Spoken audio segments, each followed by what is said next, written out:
Kecerdasan buatan atau AI. Kayaknya setiap hari kita dibanjiri berita soal ini ya.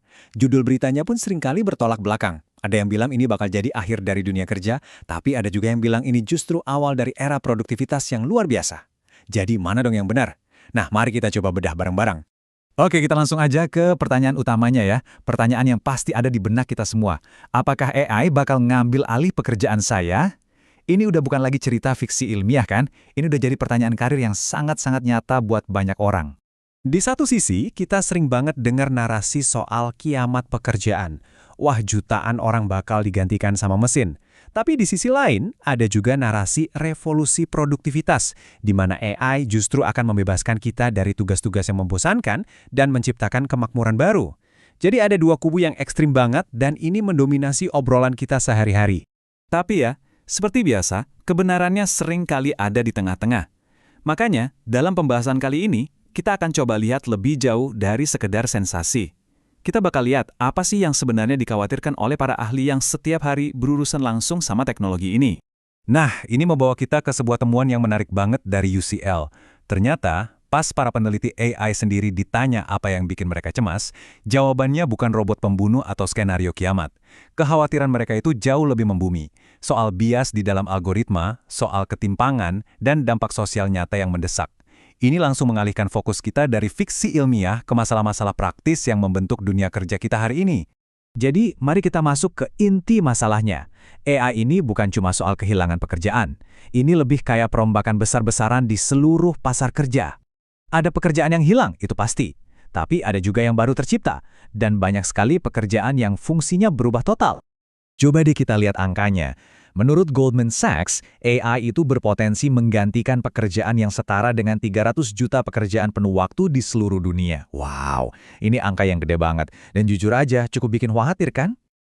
Tapi, tunggu dulu. Di saat yang bersamaan, ada sisi lain dari ceritanya. McKinsey justru memperkirakan kalau AI bisa menambah nilai ekonomi global sebesar 13 triliun dolar pada tahun 2030. Jadi, kita dihadapkan pada dua angka raksasa, potensi kehilangan yang besar, dan di sisi lain, potensi keuntungan yang juga luar biasa besar. Jadi, gimana caranya kita memahami dua kekuatan yang seolah-olah berlawanan ini? Sebuah makalah dari Indonesia menawarkan kerangka berpikir yang sangat berguna. Namanya penghancuran kreatif. Idenya sebenarnya simpel. Setiap ada teknologi baru, pasti ada yang lama yang tergantikan. Tapi dari situ jugalah lahir hal-hal baru. Ini bukan cuma soal pekerjaan hilang, tapi soal transformasi besar-besaran di seluruh struktur ekonomi. Dan ini nyambung banget ke konsep kunci. Augmentasi bukan penggantian. Seperti kata Emily Hefner, AI itu seringkali bukan hadir untuk menghilangkan manusia, tapi untuk jadi alat bantu, jadi asisten super yang bikin kita lebih efisien dan bisa fokus ke pekerjaan yang lebih butuh sentuhan manusia. Oke, kalau pekerjaannya berubah, terus apa artinya buat kita sebagai individu? Keterampilan apa sih yang sekarang jadi makin berharga di era AI ini? Yuk kita lihat datanya. Dan disinilah ceritanya jadi sangat menarik. Sebuah laporan dari Jobs for the Future atau JFF menemukan sesuatu yang mungkin di luar dugaan kita. Ternyata, justru karena mesin semakin pintar, perusahaan semakin menghargai keterampilan yang hanya bisa dilakukan oleh manusia.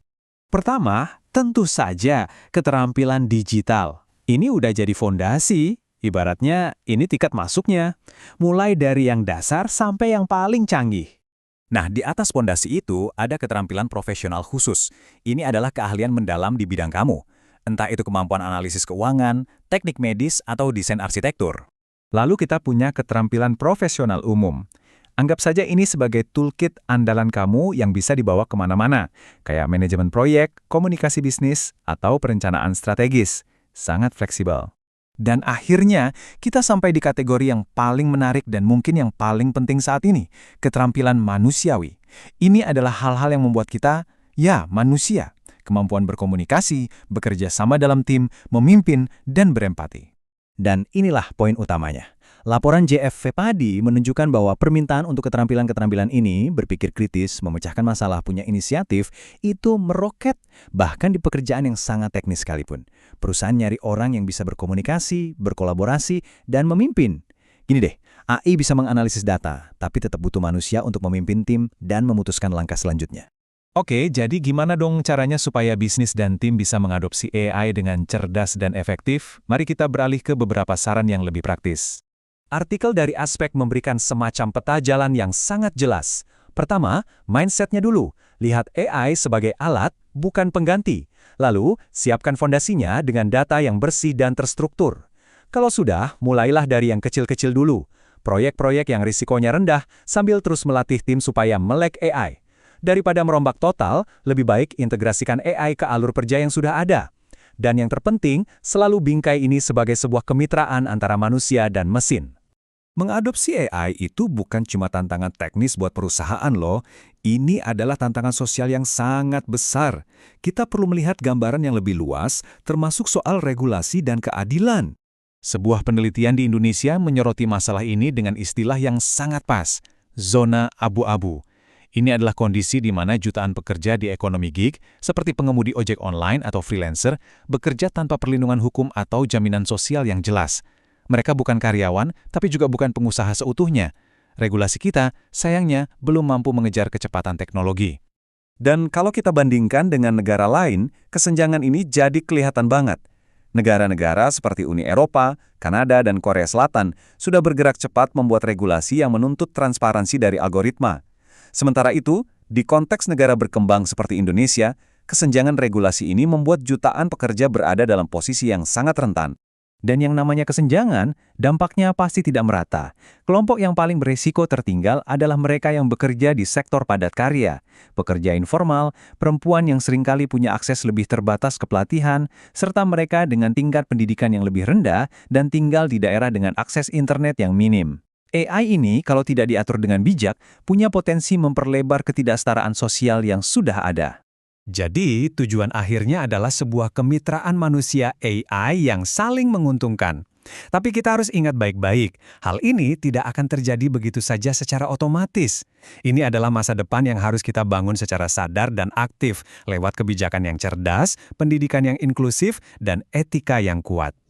Dan ini membawa kita pada pertanyaan terakhir yang cukup provokatif.